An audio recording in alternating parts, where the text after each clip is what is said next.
உங்கள் வாழ்க்கையும் மாற்றும்படியாய், உங்கள் துக்கத்தை சந்தோஷமாய் மாற்றும்படியாய், உங்கள் கண்ணீரை மாற்றும்படியாய் இயேசு உங்களை அழைக்கிறார்.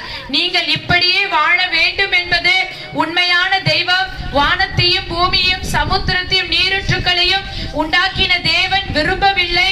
என் மகள் கண்ணீரோடு இருக்கிறா, என் மகன் கண்ணீரோடு இருக்கிறா, மரண போராட்டத்துல இருக்கிறாங்க, வியாதியில இருக்கிறாங்க, அவர்களை நான் வாழ வைக்க வேண்டும் என்று இன்றைக்கும் இயேசு கிறிஸ்து இன்றைக்கு உங்களை தேடி வந்திருக்கிறார்.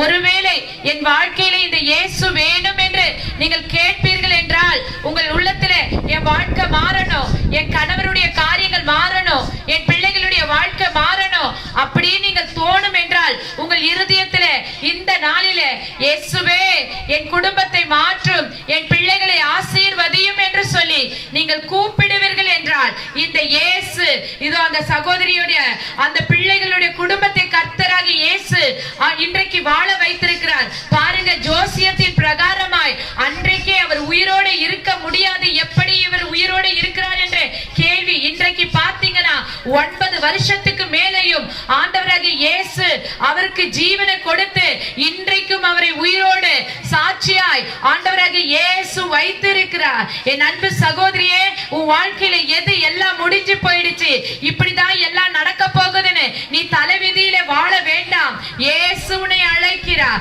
உன் கண்ணீரை மாற்ற அழைக்கிறார், உன் வேதனையை மாற்ற அழைக்கிறார், உன் துக்கத்தை மாற்ற அழைக்கிறார். இன்றைக்கு இயேசுவின் சத்தத்தை கேட்டு உன் இருதயத்தை நீ திறந்து கொடுப்பாய் என்றால், ஆண்டவராக இயேசு உன்னுடைய வாழ்க்கையில இருக்கிற எல்லா பாவங்களையும், உன்னுடைய வாழ்க்கையில இருக்கிற எல்லா சாப